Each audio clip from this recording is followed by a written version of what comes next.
What's up, guys?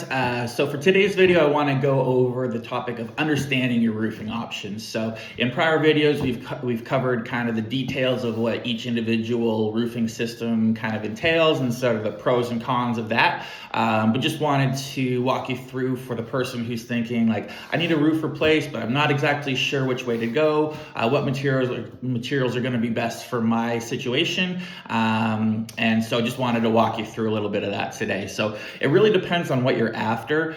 So if you're just basically looking to have your sloped residential roof replaced as cheaply as possible, can't go wrong with just your standard shingle option. The one thing that I would say on that is that you do want to stay away from 3-tab and go with an architectural shingle, at the very least a class 3. There are class 4 options that are available that are slightly more expensive, but they do pay dividends in terms of the hail resistance. But certainly with the standard architectural shingle, you're not going to go wrong in terms of cost efficiency, performance, and the look of your roof is going to be excellent as well. Now, there are people that really are excited about metal, in particular standing seam, that I come across, and I'm excited about standing seam too. I love standing seam. It's probably my favorite roofing system. And it's fantastic as far as getting an extremely long life expectancy out of the roof. It's going to look fantastic. It's going to make your home look like an estate, something that's going to be passed down for generations. And it's well worth putting on the right home. If you have, a home that you're looking to upgrade the look of, if you're looking to own the property for an extended period of time, we're talking decades, it's well worth the investment to have it put on. It's going to be the last roof that you put on, and it's going to just look fantastic and all that. It's not going to be the right application if you're looking to sell the house, in a couple of years or whatever.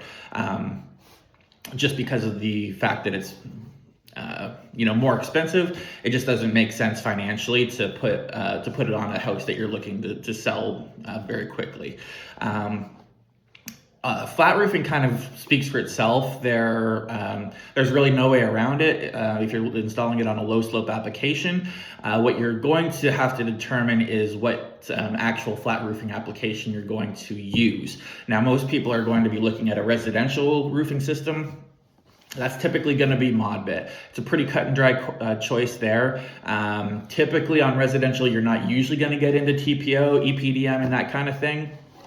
Once in a blue moon you might, but TPO, while it is extremely effective, it's just much more expensive than mod bit, and so in most cases mod bit's going to work just fine, and you don't need to worry about the extra cost, which can sometimes be as much as twice as expensive for TPO versus mod bit.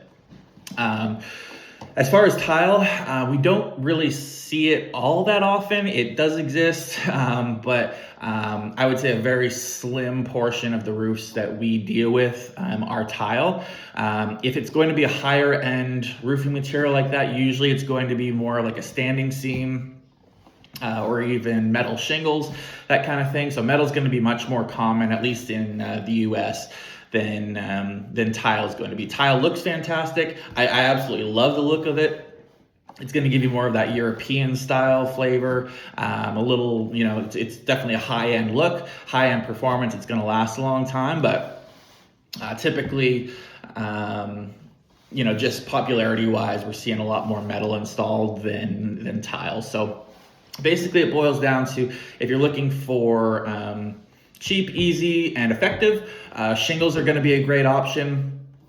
If you're looking at a higher end option where you're kind of looking to upgrade the performance and look of the home, I personally recommend standing seam. I think it's phenomenal. There are other metal options as well, but I wouldn't recommend something with an exposed fastener system like an R panel for residential roofing purposes. Typically, if you have an exposed fastener system, those fasteners are going to wear out over time, and they're going to cause leaks. Could be any time really, but usually we see it around 20-25 years is when the fasteners really start to go. And then you have to have all of those replaced. You've got a bunch of holes in your roof that you're trying to plug up and fit back down. It can be done, but it's just not as effective and efficient as a standing seam roof, which has hidden fasteners. So that's sort of the layout as far as the pros and cons of each application. And really, it's best to talk with your contractor, and they can help you figure out what the best application is going to be for what your needs are, what you're hoping to get out of it. And any quality contractor will be able to walk you through and help you feel comfortable in the roofing decision that you end up making for yourself. So hope you found that effective. If you have any questions or comments, leave them below. I'll reply to them, and have a good one.